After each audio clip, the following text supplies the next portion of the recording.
This one is to protect Rotterdam, one of the biggest harbors in the world, against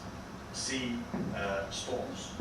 这个是坐在鹿特丹这个国际大港的出海口的位置，就为了要保护这整个鹿特丹港啊，那这个平常它打开就是可以让鹿特丹港的这个营运正常，让当暴潮产生的时候，它这个闸门就会把它关起来，防止海水会入侵到这整个鹿特丹的这个都会区里面。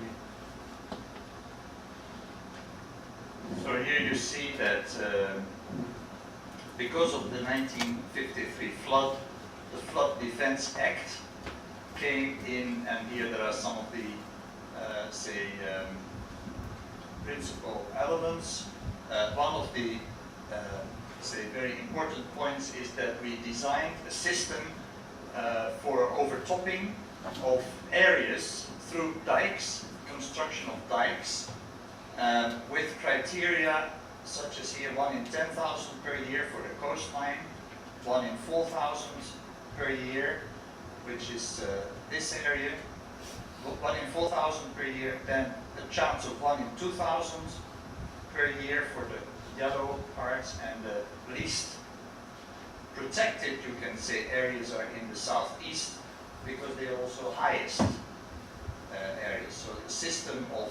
say, protection, safety standard measures was designed and was adopted, and based on that, dike systems were built. 那根据刚刚的1953年的这个事件之后呢，他们就订立了一个防洪的安全政策。那这个政策在后来就成立了这个叫做他们叫防洪法案。那这当中就制定了许多保护标准。那这些保护标准因着不同地区，它有这个图里面可以看得到。那最红色的地区就是保护标准达到1万年。那最低的呢，就是绿色的这一块呢，还是保护到1250年的重现急剧的一个洪灾。那可以看到，他们把全国这些地方保护标准确定之后，他们就施作了超过2000英里的这些防洪构造物，那以及包括做了这些安全检查跟他们整个水理工程的一个计算和分布。The agencies responsible for the implementation of that act are local water boards, first of all, for the water boards at the local level. The second level up is the provinces, and the third level is the national government. 那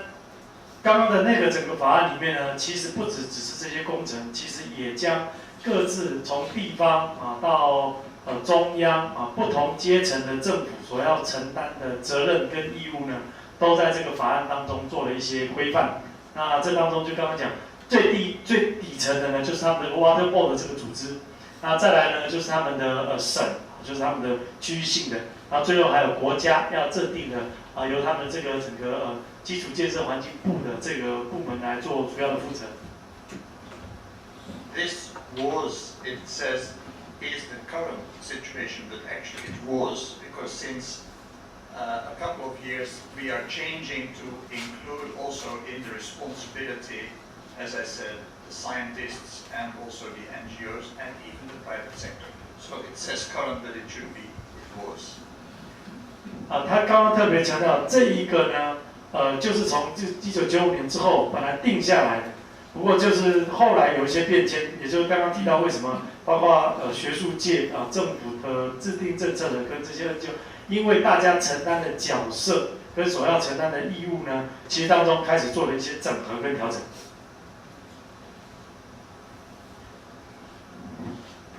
Because in 93 and 95, because of those floods, we realized, or the near floods, we realized that the protection was, after all, not 100%. So that's where we thought we were not protected, but although. 那他们也是经历到说，民众认为整个这些防洪构造物如果照着他们的这些工程计划执行完毕之后，应该是安全的。不过在1993年跟95年呢，那几次最近的这几次洪患呢，让他们理解到，即便他们已经保护到这么高的一个保护标准，可是依然水患还是不能避免。所以他们现在在思考就是这个标题，说虽然已经保护得不错了，但是点点点。Although, because the standards are not adhered to, in the blue you can see the dikes which do not adhere to the prescribed standards as they were defined in this one. And this is due to underinvestment. The government didn't invest enough to meet those standards. 那主要原因就是他们在进一步的去探讨，他们就会发现，在不少地方有些地方的堤防的保护，他们的基础建设的投资，事实上还不足以达到他们原来设定的这个保护标准。各位看到这些蓝色的区跟这个绿色区，就是他们自己检验过以后，他们发现这些地方可能没有办法达到他们原来设定的这个保护标准的这样的一个程度，也就是说，他们基础建设还没有完完全全达成他们所设定的保护的这个目的。So the 93 and 95 extreme events or near disasters from the Rhine and the Meuse, they triggered a response to reconsider the protection of the Netherlands, people, and investments against floods. There was a reconsideration. So you can say the floods helped to awaken us and to start rethinking, are we really safe?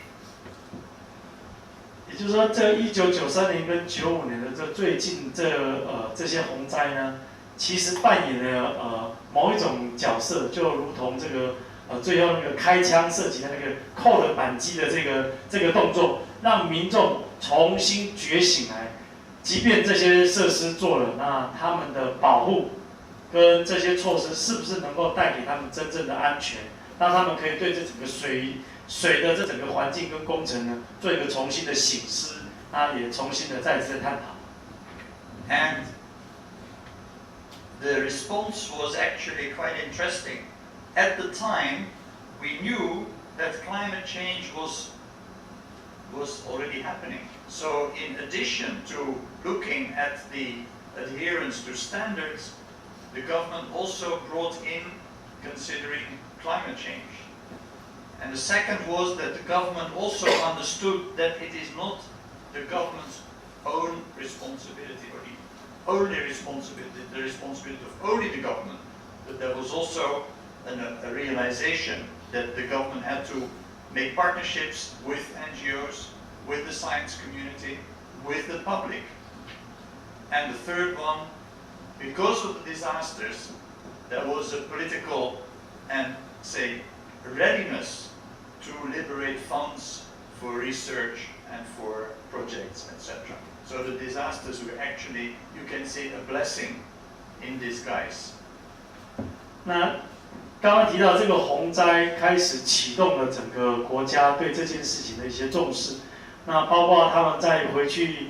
一方面检验，那二方面就会看见政府理解到有很多事情不单单只是政府部门的责任，有很多责任事实上是在不同族群或不同的这些地方。那在扮演的这个过程当中因为这整个事件这淹水的这些灾难事件，其实带给整个国家探讨这件事情的时候呢，有点像画中的祝福就带来了变成大家重视这一块，那以至于原来并没有完全重视，以至于这些政府投资不足的地方呢，会因着这样的重视，以至于预算的编列跟他们所要做的这些工程，特别在水利的保护这些地方呢，会再一次获得整个社会的重视。所以刚刚他特别提到，灾难不一定是真的灾难它灾难对他们荷兰来讲，特别他们看见利用这次灾难之后，他们看见有一些条件跟他们之前所设定的保护不一样，因为气候开始变迁，所以他们在做新的考虑的时候，也把气候变迁一起纳进来，做他们整个治水的一个保护的思考逻辑。Yesterday, I learned that Taiwan has also been undergoing extreme events over the last 3 years in 2008, 2009, and 2010. And maybe these extreme events can also help the government to rethink the safety of people and also investments, and to come up with a coordinated action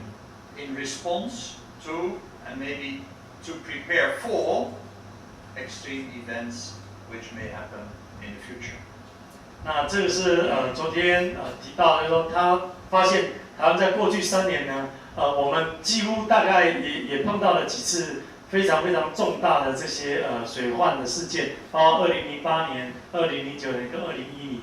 那他从同样的角度在思考，那在我们台湾这一些最近的这些水患风灾，其实也可以扮演成一个把整个国家的注意力跟重视整个水利保护的这样的一个聚焦的转移呢，它或许扮演跟他们荷兰很类似的一个这样的一个机会。So the bottom line question for our government was, are we safe for the future? We had the standards of 1960s, and